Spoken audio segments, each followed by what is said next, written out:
ilang libo lang, no? 33,000 lang mga par ang parang ano ba yan, parang quota or 33,000 lang kailangan nila, no, dun sa TR to PR pathway.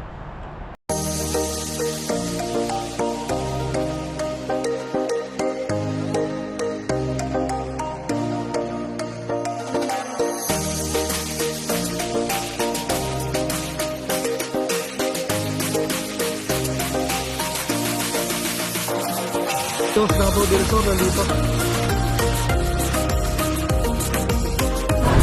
Oh, Canada!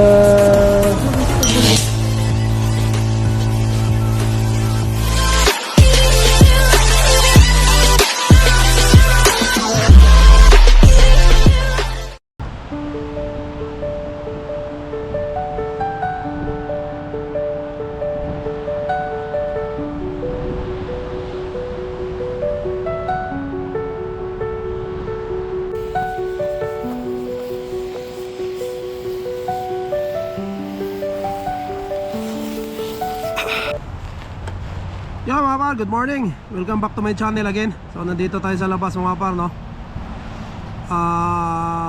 Para may challenge mga par, dito natin pagkwentuhan yung ating topic ngayon, no. Kasi nag-i-snow, no. And ito yung pangalawang araw ng snow mga par.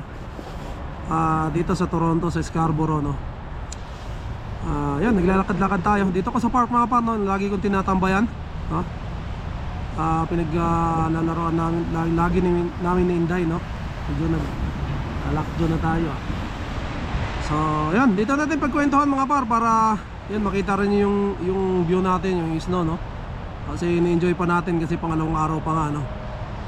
Siguro pag mga sunod-sunod na to malamang medyo hindi na natin anuhin mga par, no. Hindi na natin gawin, pero ngayon enjoyin lang natin, no. Ayan mga par, natutuwa lang ako dahil doon sa balita mga par, no, yung TR to PR pathway mga par. Meron kasing binalita yung latest na balita sa IRCC mga par, no. At nakalagay doon yung TR to PR pathway nga, no. At yung kasi nabalitaan ko na noon mga par, no, doon sa kasama ko. Dahil pag once na mag-qualified ka dyan sa mga requirements nila, yan daw yung pinakamabilis mga par, no, na paraan para ma-PR ka dito sa Canada, no. Noon yun, yung inopen yan kasi nag-close yan mga par, kung hindi ako nagkakamali, noong 2021, no. Parang pinabilis nila mga par yung ano na yan, no. Yung pathway na yan para mabilis ma-PR yung mga nandito, yung mga qualified na mga applicants, no. Ayun mga par, ngayon binalita, no, dahil doon sa mga bagong ano nila, allocation mga par, no. Kung ilan yung i-PR nila 2026, 2027 and 2028, no. Ayun, sinama nga nila doon yung PR to PR pathway mga par. At natutuwa tayo kasi kahit sabihin na nating ilang libo lang, no, 33,000 lang mga par ang parang ano ba yan, parang quota or 33,000 lang kailangan nila, no, dun sa TR to PR pathway.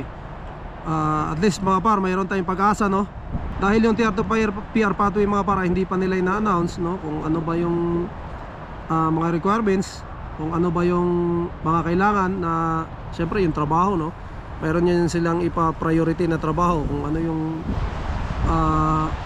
priority na trabaho, mayroon din mga requirements mga par, no, hindi pa natin alam kasi wala pang ina-announce, no. So abangan natin, pero importante meron na silang na-announce na i-open nila mga par, no. Canada na ba yun? Or may specific lang na province, no, doon sa 33,000 na yan, no. Ayun, pero natutuwa tayo dahil mayroong mga balita na ganyan mga par, no. At yan naman ay talagang galing sa IRCC, no. At talagang gagawin nila yan, no, dahil ibinalita na nila. Hindi pa lang natin alam kung kailan at kung ano ba yung mga requirements, kung ano yung mga trabaho, no, na pa-priority nila.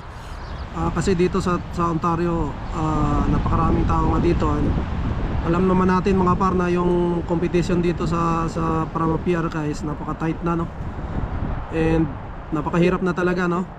Kaya sabi ko nga, pagka ikaw ay nagtatrabaho sa healthcare, no, kagaya ng mga nurse, no, PSW, maaaring meron kang chance dito sa Ontario mga par Kailangan mo lang aralin yung kanilang mga requirements, paghandaan mo, no? Kasi paunahan din, kasi hindi lang naman ikaw din ang nurse dito or PSW, no? Dahil napakarami din po, no? So paunahan na lang, paswertihan, no? Importante kasi naka-ready ka, no?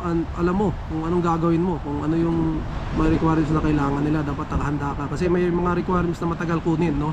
Pero kung nakahanda ka at bigla nilang inopen mo nga pa, no? And then pasok ka, ba? At least ano ka, makakapasok agad kasi paunahan nga mga par, no? Hindi yun basta-basta na hintayin ka nila kasi may quota, no? Hindi naman only, mayroon lang silang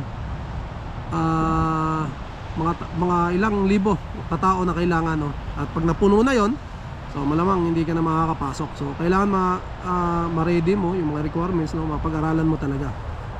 So ayun lang mga par, kung alam nyo yung kung may alam kayo dun sa PR to PR pathway mga par, paki-comment lang po sa baba, no? Yung mga iba pang impormasyon, dahil yun lang ang alam ko sa ngayon mga par, no? At mayroon tayong mga kaibigan dyan, no? Na nagko-comment na mas may alam pa sa atin, no?